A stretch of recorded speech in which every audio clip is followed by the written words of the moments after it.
Hi, and welcome to Hanaz Writers Podcast. My name's Charlotte, and I work as a Year 2 teacher in a primary school in London. If you haven't heard any podcasts from Hanaz Writers before, then have a listen on their YouTube and Spotify channels. You can search for them on both websites, and you can start listening to the podcasts that they have available. In this podcast, I'm going to be talking about why some children find learning English difficult. Now, in the early years of children learning how to speak English and read, so that's nursery, reception, year 1 and year 2 at primary school, we teach children phonics. Phonics is the sounds of letters of the alphabet for English letters anyway. And we look at how the basic sounds for each of the letters are heard and how they are said. So we're basically teaching them the sounds that each letter makes in the alphabet. And then we sing the song A, B, C, D, all the way to Z. And then we learn how to read some of them, you know. And then we learn how to put more than two letters together to make a word. And then we put the sounds together. And then we use three letters and we put them together to make a word. And then we carry on and we put four letters, then five letters together, and so on until we're able to create more than just the simple words and teach children how to read more difficult words. Then the next thing that we have to teach them, after we've taught them one way that the letters sound, we teach them alternative sounds. So each letter can have a different kind of sound when it's read in a different way. So it is actually quite a lot when you think about it. Whenever I teach phonics, it's surprised me, it was a surprise to me that a letter could have more than one sound. And sometimes it might have two, three, or four sounds to it. And it's not always as simple as sounding out the letter A when it's read as or A, because you get it in lots of different words and the sound changes. So let's give you an example. For example, this sentence, a robin was in the tree. Now, the first letter A sounds like A at the beginning of the sentence, and it's like what we know the alphabet A, B, C. But the A in the word was sounds like a U, so it becomes WS, was. And yet it's spelled as WAS. So whenever we teach the children the word was, we have to tell them that it's called a tricky word because it doesn't sound like how it is spelled. Most words in the English language sound as they're spelled, like cat, dog, man. So those are the easy words. Then you get these tricky words because they don't sound like how they're spelled. And there's quite a lot of them actually. So when I was teaching the children, I was surprised myself. Like some of these words are tricky. Like OH. Oh, not like oh. People. Doesn't sound very right, does it? People. But it's spelled P-E-O-P-L-E. In phonics, the logical spelling would be P-E-E-P-L-E. Or just P-E-E-P-L. Because the children will be spelling it like that all the time because they know those double E is an E sound and comes at the end. So people, P-E-E-P-L, and you get that. Called, the past tense version of called. Again, you have to figure out, the spelling of past tense words have an ed at the end. So if they forget that, or they can't remember that a past tense word has ed, they write C-A-L-L-D, and then they forget the ed spelling. Said, this word is actually used a lot in books for children. He said, she said, they said, we said. And it's a very simple way of saying that someone said something in the past. Again, but the spelling is S-A-I-D. If it was a proper phonics word, it would have been S-E-D. And when you read children's work, some children will spell it as S-E-D because that's how it sounds. Said. Mr., of course, M-R, not M-I-S-T-R. Mr. or M-I-S-T-R sometimes they put, or M-I-S-T-A sometimes, Mr. Mrs. as well is also quite a tricky one, M-R-S. So for us as adults, yes, we see these letters and words all the time and we just associate, yeah, that's Mr., that's Mrs. We've already learned that these words are tricky. We've already learned that this is how they're spelt and the sound. And again, as I said, there's many, many other tricky words as well. So imagine a 6-year-old or a 5-year-old or even a 4-year-old trying to get to grips with this. It's quite a lot for them to take in. I mean, some children can do it and they're very quick and they recognize and they remember and they're able to just pick it up. Some children are not so lucky and they have to take time because they learn one rule and then they find out the rule doesn't apply to some words and they have to work out which words they don't apply to. And it doesn't come easy for everyone. Everyone is different. Everyone learns in a different way. So, imagine that if they don't get this, they have to relearn it. And it's hard. Yeah, that's a tricky thing to do. I mean, of course, not just these words, not just tricky words, which seem simple. They seem simple enough. But as you delve deeper into phonics, you learn alternative sounds. And not just for the letters individually, there are alternative sounds for digraphs and trigraphs that English words have. So, to delve into this a little bit more, imagine that you tell a child one rule to follow. And then suddenly, after you tell them that rule, you show them another word that doesn't follow the rule, but is spelled in the same way. And in English, I mean, it's not just English. Every language have these kind of words. They're spelt differently. They sound different, but they look similar to another one. I'm just trying to think which words could I give you an example. Like the word though, Though, right? The sound is O with OUGH. That's the whole ending, right? It's a four-letter digraph. OUGH, yeah? THOUGH. Though. Then you get thought. So listen to the sound change. Though, thought. It's spelt OUGH. Because the T is added at the end, the sound changes for those 4 letters from O to O. And it's a complete change. So children will see though, they'll say though, if they've learnt that one, they'll see thought and they'll say thote. Because that's the logical thing to say. Why would they say thought? Why would they even think that? It's a strange thing. But we have to tell them, oh no, you said it wrong. Thote is wrong, it's thought. So actually, what I'm thinking as well is, are we just teaching the kids this because we've been taught it? So we're just teaching them, oh no, because it's this way, everyone says it as thought, it has to be thought. And if we started teaching them, yes, it is thote, then in the future they will teach people, oh, thote.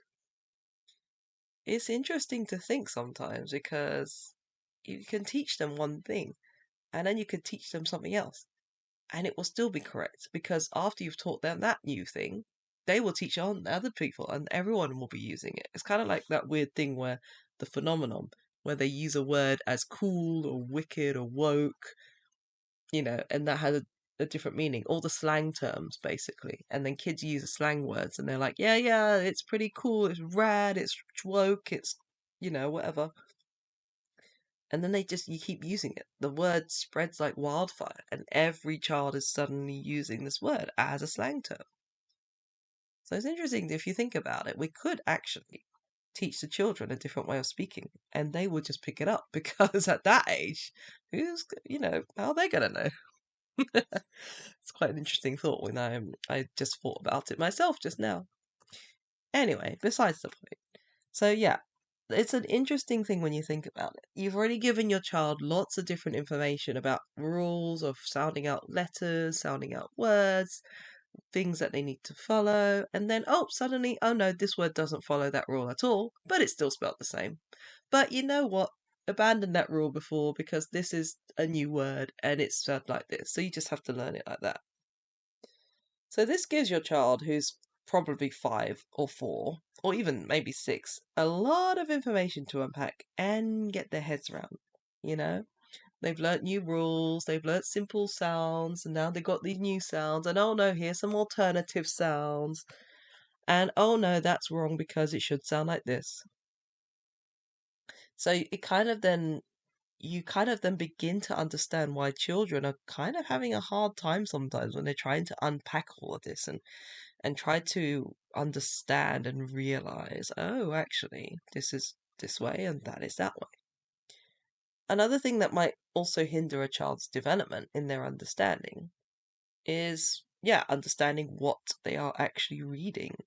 Sometimes children can read a word, they can decode it and work out how to read a word, but they just don't know what the words mean or the word is saying or even what they have just read. I see this quite often with our year 1 and year 2 children. We might read a story together, and then the children, they can read it, they can read the words. But when I ask them at the end, okay, what did we just read about? Only a few of them, I find, can actually tell me what the story was about. Now, it could be that the children were just spending a lot of time decoding the words and they're spending time trying to read it. So, what we do is that we read parts of the story. We don't read everything all at once, so we read bits together. Then we work on their comprehension of that text. We test them on what they've just read, basically, and we ask them questions that they can find out from what they've read. And this comprehension might seem like a pain, but it's necessary because at times children might read the story and just not know what they've just read. At times, a child might even put their hand up and just say, Miss, what does that mean? And I have to explain it to them, and I will explain it to them because, yeah, certain words and phrases mean different things in different contexts, especially when you're reading story as a whole.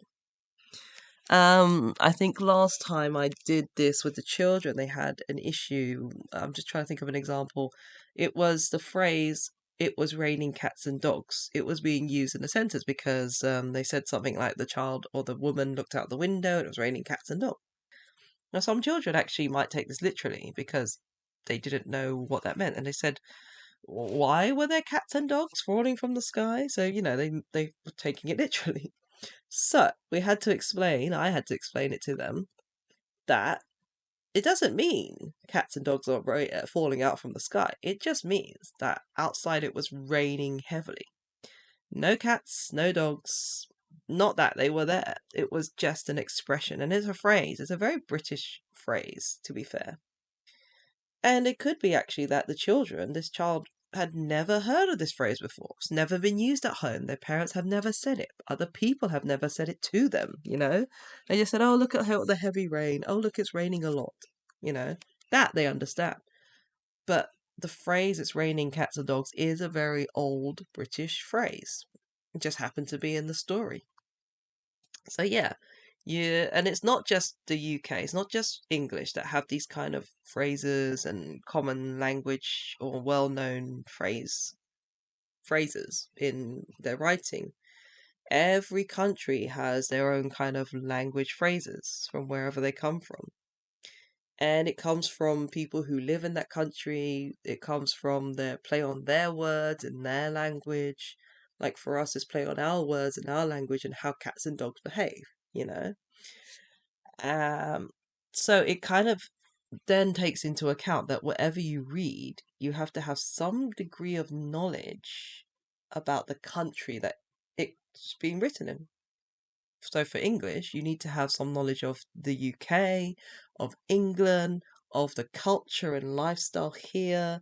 If it was an American writer, again, English writing, the different spellings in America, the different types of places that people live in America, the different style of living, the different culture there. Again, you have to kind of take all this into account. If you're reading a book in a different language like Spanish or French, again, you got to think about the culture in France and think about what the person is writing about because it's relevant to them. It's relevant to them and their experiences of living in that country. So does this mean that the children just are dumb? Or they're dumber than the children that live and speak in the UK and they have English as their first language? No. It just means that they're not going to know these kinds of phrases and certain kinds of words. They won't know them because they've never had to use them. They've never heard of them. They've never seen them written down before, and they've never been taught them.